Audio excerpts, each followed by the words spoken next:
Hello मेरे shining stars, आज हम कर रहे हैं सचित्र हिंदी व्याकरण कक्षा 6 बाय अमित पब्लिकेशन एडुराइज सीरीज।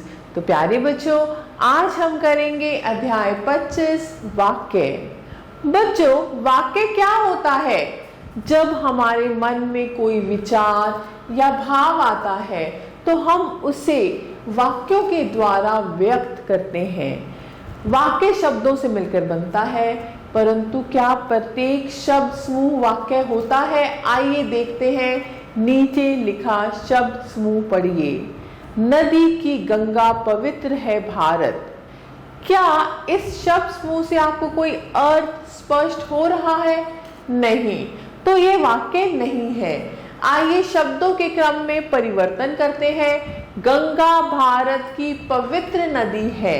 अब यह शब्द समूह सार्थक है, हमें इसका अर्थ समझ आ रहा है, व्याकरण के नियमों के अनुसार व्यवस्थित है और पूरा आशय प्रकट कर रहा है, इसीलिए यह एक वाक्य है।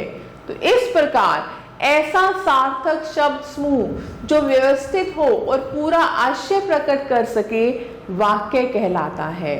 और अधिक जानिए, जब शब्दों का प्रयोग वाक्य में किया जाता है तब वे पद कहलाते हैं। जिनका पूरा अर्थ समझ में आ जाए वही शब्द समूह वाक्य कहलाते हैं। वाक्य के अंग, वाक्य के दो अंग होते हैं, उद्देश्य और विधेय। उद्देश्य वाक्य में जिसके विषय में कुछ कहा जाता है वह उद्देश्य कहलाता है, अर्थात कर्ता ही उद्देश्य है। कर्ता के विशेषण भी उद्देश्य के अंतर्गत आते हैं। जैसे मयंक पत्र लिख रहा है, तो इसमें मयंक क्या है? उद्देश्य। रेखा कमरा साफ कर रही है, तो रेखा क्या है? उद्देश्य। आगे है विधेय। उद्देश्य अर्थात कर्ता के विषय में जो कुछ कहा जाता है वह विधेय कहलाता है। कर्म, कर्म के विशेषण, क्रिया और क्रिया विशेषण आदि इसके अंतर्गत आते हैं। छोटू के पापा ने अपना संदेह प्रकट किया, तो छोटू के पापा ने उद्देश्य है और विधेय है अपना संदेह प्रकट किया। चाचा नेहरू को बच्चों से बहुत प्रेम था। चाचा नेहरू को उद्देश्य है और बच्चों से बहुत प्रेम था, विधेय है। सरपंच के लड़के ने एल्बम को 25 रुपए में खरीदना चाहा। सरपंच के लड़के ने उद्देश्य है और एल्बम को 25 रुपए में खरीदना चाहा, विधेय है। वाक्य के भी भेद होते हैं जिनके बारे में आप अगली कक्षाओं में पढ़ेंगे।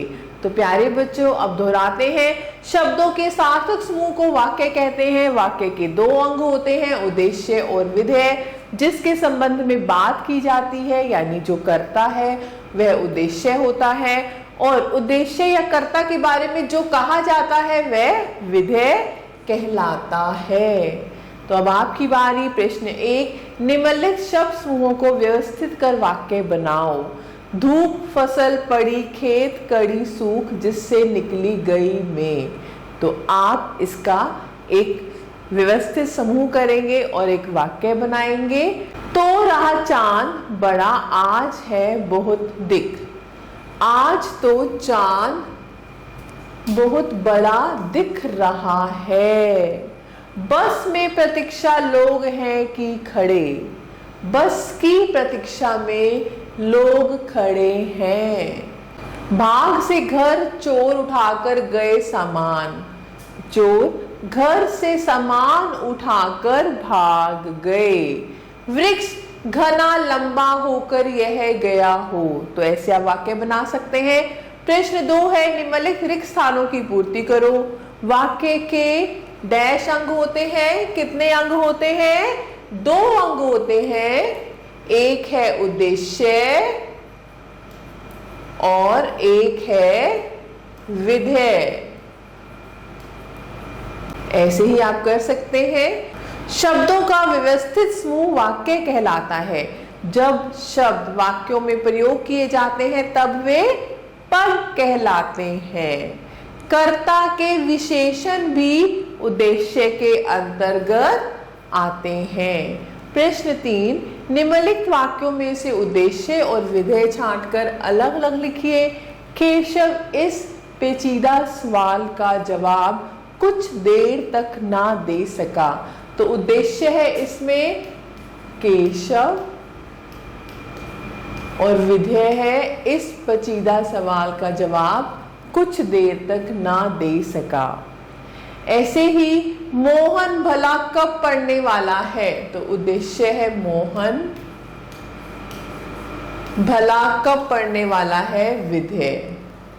मनुष्य ने तांबे और कांसे के औजार बनाए। उद्देश्य है मनुष्य ने और विधेय है तांबे और कांसे के औजार बनाए। तो प्यारे बच्चों आप ऐसे ही कर सकते हैं। मैं आशा करती हूँ आपको अध्याय अच्छे समझ आया होगा। आप सभी बच्चों का तहे दिल से धन्यवाद। हमेशा खुश रहें और स्वस्थ रहें।